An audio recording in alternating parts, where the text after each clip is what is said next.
Hello and welcome friends, India's number 1 ethical hacking course. और आज इस क्लास में हम सीखने वाले हैं बफर ओवरफ्लो के बारे में। बफर ओवरफ्लो क्या होता है, कितनी तरह से ये काम करता है और इसके क्या क्या इफ़ेक्ट्स हो सकते हैं, तो वो सारी चीज़ें इस क्लास में हम सीखने वाले हैं। चलिए शुरू करते हैं।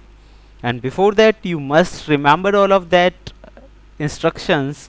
देन आज हम शुरू करेंगे बफर ओवरफ्लो। तो फ्रेंड्स सबसे पहले हम ये जान लेते हैं कि बफर होता क्या है। फ्रेंड्स बफर एक टेम्परेरी स्टोरेज एरिया होता है मेमोरी के अंदर।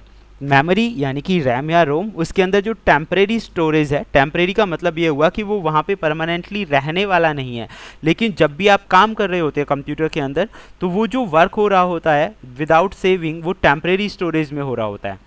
कई बार आप वीडियोज़ वगैरह देखते हैं तो आपने देखा होगा कि पहले वो जो वीडियोज़ हैं वो बफर होते हैं और उसके बाद जो उनका काम है वो आगे बढ़ता है, यानी कि कंटिन्यूसली वो प्ले होता है।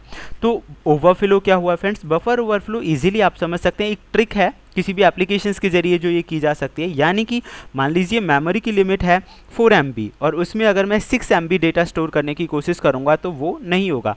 इसे हम एक एग्जांपल से समझ लेते हैं। मान लीजिए कोई भी ग्लास है, कंटेनर है जिसकी कैपेसिटी है 1 kg, यानी कि उसके अंदर 1 kg ही कोई भी जो लिक्विड है वो आ सकता है 1 kg तक। अगर मैं उसमें 2 kg डालने की कोशिश करूंगा तो क्या होगा, वो ओवरफ्लो होना स्टार्ट हो जाएगा।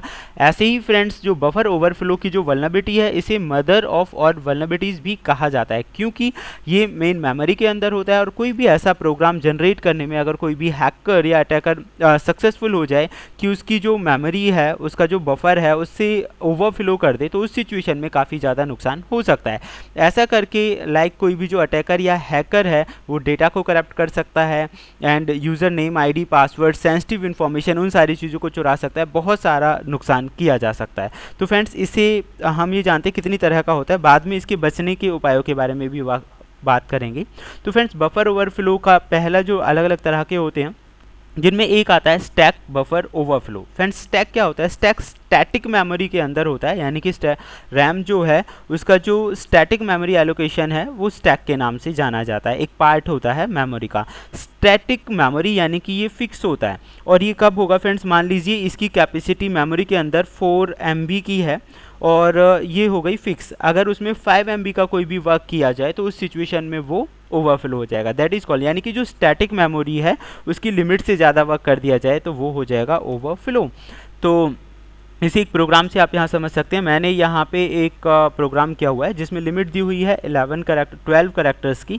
और आप अगर ये साइड में देखेंगे, जब मैंने 11 करेक्टर एंटर कराए हैं तो प्रोग्राम इजीली रन हो रहा है। लेकिन जब मैंने उसमें 150 एज, आप देखेंगे साइड में 150 एज लिखा हुआ है, तो जब 150 एज एंटर कराए गए हैं तो जो हमारी स्टैक वाला एरिया था जो कि फिक्स था उसमें भी जो करेक्टर्स हैं वो आ गए हैं। इसी चीज़ को बोलते हैं स्टैक ओवरफ्लो।